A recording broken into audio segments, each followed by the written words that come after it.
Sir ఇక Telugu Desam party ముందున్న ఇంకొక టాస్క్ నామినేటెడ్ పోస్ట్‌ల భర్తీ సార్. సో చాలా మంది ఇప్పుడు మరి సీనియర్‌లకిస్తారా? లేకుంటే పార్టీ కోసం కష్టపడ్డ ఎప్పటినుంచో ఉన్న వాళ్ళకిస్తారా? లేకుంటే కొత్త వాళ్ళని ఎంకరేజ్ చేయడానికి యంగ్‌స్టర్స్‌కి ఈ నామినేటెడ్ పోస్ట్‌లో భర్తీ చేస్తారా? అని చెప్పేసి ఒక చర్చ అయితే జరుగుతుంది సార్. మరి నామినేటెడ్ పోస్ట్‌ల భర్తీ పైన మీ విశ్లేషణ ఏంటి సార్? ఎవరికివ్వాలంటారు? మీరేం చెప్తారు దీనిపైన?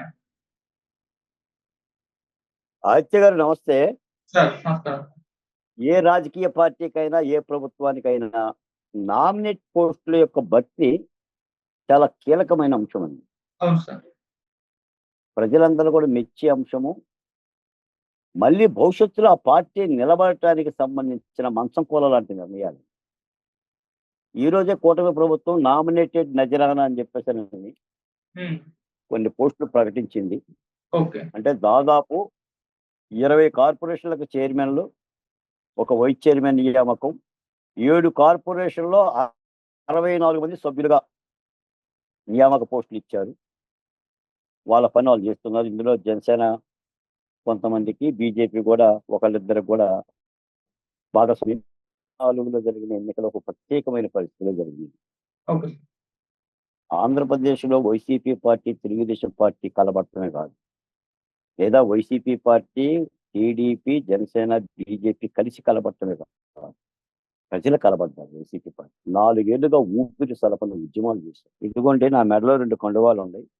అవును. ఇది దళిత బహుజన కులాల జెండా, హ్మ్. ఇది అమరావతి ఎజెండా. అవును. ఈ 2 కండువాలు 4 ఏళ్లుగా మీరు చూసింది ఆంధ్ర రాష్ట్రంలో అందరి మెడలో.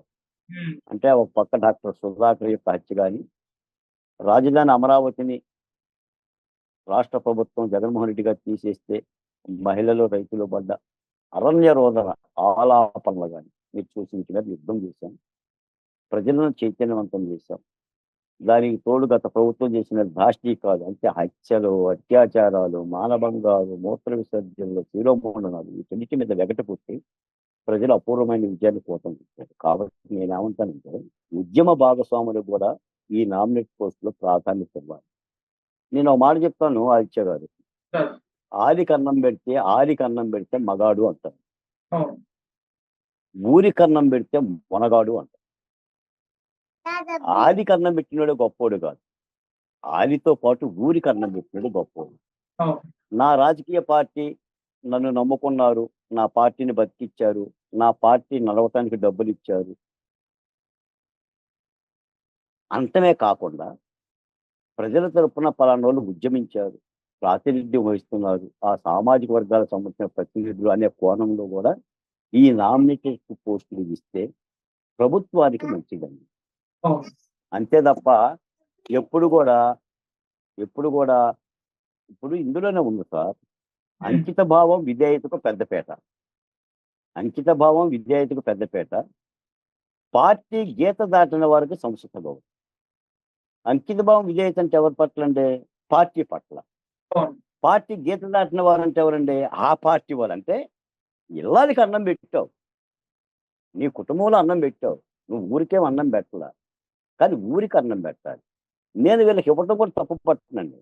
ఈ రోజున ఆంధ్రప్రదేశ్లో నామినేట్ పోస్టుల గురించి అటు ఆ పార్టీలో నాయకులు కానీ, బయట పోరాడే శక్తులు కానీ, మాలాంటి వాళ్ళు కానీ, మీలాంటి వాళ్ళ ఆశీర్వాదాలతో కానీ తప్పనిసరిగా మేము బాధ్యత పడ్డాం ఆదిత్య అవును. గారు. ఎందుకంటే ఒక విధంగా చెప్పాలంటే వైసీపీ ప్రభుత్వంలో ఇవాళ చనిపోతే రేపటికి రెండని పోరాడిన శక్తులం మేము. ఇవాళ చనిపోతే రేపటికి రెండు అని అనుకున్నాం. ఒక విధంగా చెప్పాలంటే గతంలో మీకు చెప్పినట్టుగానే జగన్మోహన్ రెడ్డి గారి మీద పోరాటం అంటే రైలు బండికి ఎదురాడు. రైలు బండికి ఎదురెళ్తే రైలు బండికి ఎదిరిన వాడికి రిస్క్. సార్. అంటే అటువంటి ఒక పరిస్థితి చూసాం. నా ఫోన్ అయితే కొంతమంది తెలుగుదేశం పార్టీ పెద్ద నాయకులే, బాలకోటయ్య గారు మీరు ఫోన్ చేయమాకండి, మీ ఫోన్ డీజీపీ వాచ్లో ఉంది, మేమే వేరే నెంబర్ నుంచి ఏదైనా చేస్తామని చెప్తే నా ఫోన్ ఎత్తడానికి భయపడ్డాను. హ్మ్. అలా భయపడిన వాళ్ళని కూడా నేను నా నామినేటెడ్ పోస్టులో చూస్తాను. అలా అలా భయపడిన వాళ్ళు అంటే యుద్ధం చేసిన వాళ్ళు ఒకళ్ళు, యుద్ధం చూసిన వాళ్ళు ఒకళ్ళు. అవును. ఇప్పుడు నేనేమంటానంటే నేనేమి విమర్శ చేయటం లేదు కానీ కూటమి ప్రభుత్వాన్ని, హ్మ్. యుద్ధం చూసిన వాళ్ళకే కాదు, యుద్ధం చేసిన వాళ్ళని కూడా గౌరవించండి. కరెక్ట్. యుద్ధం చూసిన వాళ్ళనే కాదు, చేసిన వాళ్ళని కూడా గౌరవించండి. మీ అవును. పార్టీలో మీ శ్రేణులతో పాటు. ఎందుకంటే హ్మ్. ఒక ప్రభుత్వానికి చాలా అవకాశాలుంటాయి ఆదిత్య గారు. అవును సార్. ఒక ప్రభుత్వం ఒకళ్ళని గౌరవించాలంటే చాలా అవకాశాలుంటాయి. చాలా మంచి హ్మ్. మంచి అవకాశాలుంటాయి. ఇప్పుడు అడగంది అమ్మాయిని అన్నం పెట్టదు అని అంటారు. నిజమే. కానీ నేనేమంటానంటే అసలు అమ్మని అన్నం పెట్టమని అడగడం ఏంటి? అమ్మకి తెలీదా అన్నం పెట్టాలో లేదో బిడ్డకి? తెలిసిపోద్ది. ఈ రాష్ట్రాన్ని పాలించే కూటమి ప్రభుత్వానికి లేదా చంద్రబాబు నాయుడు గారికి తెలీదా ఎవరికి అన్నం పెట్టాలని? అవును. ఇప్పుడు అందరూ కూడా ఇలా కూర్చొని ఇలా దోశలు పట్టుకొని క్యూలో నిలబడరు కదా! నాకు అన్నం పెట్టు, నాకు అన్నం పెట్టనని. దాన్నే కదా అమ్మ అనేది. తండ్రి అనే వాళ్ళని ఎవరినంటాం? రాష్ట్రాన్ని ఇంత నిశితాత్మకంగా పరిశీలించే కూటమి ప్రభుత్వాలు గాని, కూటమి పెద్దలకు గాని ఎందుకు తెలీదు? కంపల్సరీగా. ఎందుకంటే అది 4 కాలాల పాటు ప్రజలు జీవిస్తారు. ప్రజలు ఏం అవును. చేయాలంటే ఒక నిర్ణయం తీసుకున్నప్పుడు ఈ నామినేటెడ్ పోస్టులు గాని, ఈ నామినేటెడ్ పోస్టులు లాంటి వాటిలో ఏం తీసుకున్నా కూడా శభాష్! మంచి నిర్ణయం తీసుకున్నారురా చంద్రబాబు నాయుడు గారు. మనం అనుకున్నాంరా భలే పోస్ట్ ఇచ్చారురా పలానోళ్ళకి. అంగో ఆ సామాజిక వర్గానికి ఇచ్చారురా. అంగో ఆ మాలలకి ఇచ్చారురా. అంగో ఆ మాదిగకి ఇచ్చారురా. అరే ఆ కింది కులం వాళ్ళకి ఇచ్చారురా. అరే అతని దగ్గర రూపాయి బెల్లగొడలేదురా. మంచి పోస్ట్ ఇచ్చాడురా. ఓ సామాజిక న్యాయం జరిగిందిరా అనే భావం కలగాలి. అవును. అంతే తప్ప నా కారులో పక్కన కూర్చున్నాడుకో, రోజున ఆఫీస్ దగ్గర కూర్చున్నాడుకి ఇవ్వటమే కాదు. అంటే వాళ్ళకి ఇవ్వొద్దని నేను. ఇవ్వాలి. వాళ్ళకే ఇవ్వాలి. ఇది కూడా కూడని చూడాలి. మీకు అవును. జగన్మోహన్ రెడ్డి గారు కూడా పోతా పోతా ఓ పని ఒకటి చేసిపోయాడు. సామాజిక న్యాయం అని చెప్పేసి ఒక పెద్ద గీత గీసిపోయింది. హ్మ్. నేను సామాజిక న్యాయం చేస్తున్నాను పెద్ద గీత గీసిపోయింది. ఇప్పుడు ఆ గీతని కూటమి ప్రభుత్వం దాటాలి. అవును. ఆ గీతని కూటమి ప్రభుత్వం దాటాలంటే అభివృద్ధితో పాటు, సంక్షేమ పథకాలతో పాటు ఈ నామినేటెడ్ పోస్టుల సామాజిక న్యాయం కూడా ఖచ్చితంగా పాటించాలి. కొత్త వారికి ఇవ్వాలి. జగన్మోహన్ రెడ్డి గారి మీద పోరాడినోళ్ళకి ఇవ్వాలి.